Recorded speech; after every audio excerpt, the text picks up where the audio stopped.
A large evergreen shrub that has graced the back of one of our theme gardens here at our studio for the last 8 years is the Southern Wax Myrtle.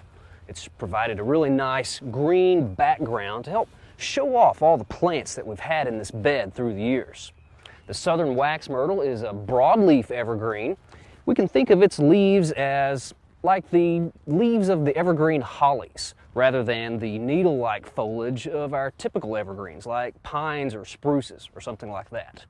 The Southern Wax Myrtle is native to the southeastern part of the United States, with the northwest extent of its natural range extending into southeastern Oklahoma. So this is one of our native shrubs. The Southern Wax Myrtle can grow out in full sun, as we've got ours growing here out in the open, but they can also handle quite a bit of shade.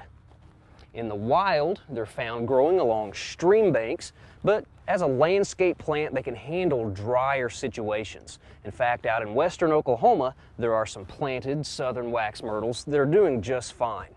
Another interesting fact about the Southern Wax Myrtle is that it helps fix nitrogen into the soil like a legume. It has nitrogen-fixing bacteria associated with its roots. So like our vetches and peas and clovers, it helps fix nitrogen from the atmosphere into the ground. And the deer don't like eating the Southern Wax Myrtle. They just don't really prefer its taste.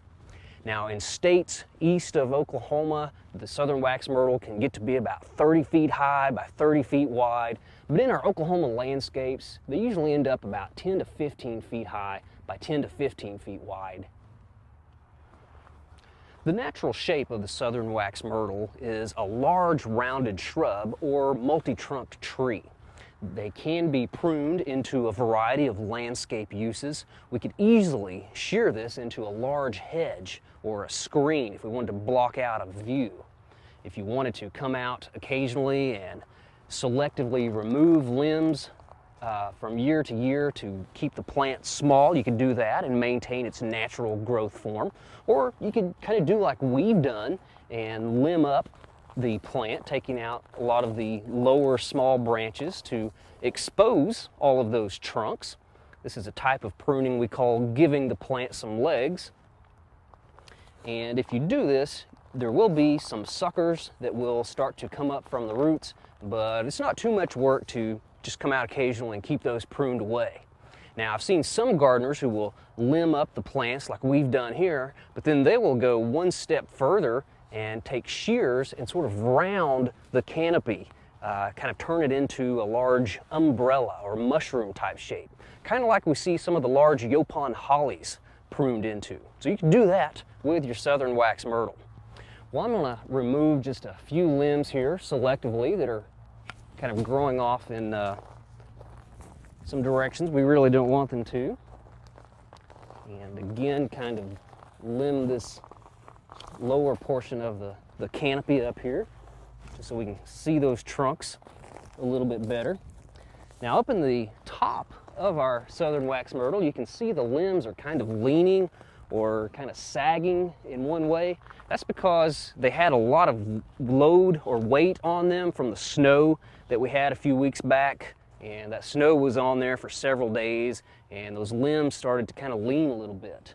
Most of them have straightened up most of the way, but if they aren't where we want them to be by this fall, we're going to come out and prune on those a little bit, take some of the weight off, and hopefully they will straighten up as well.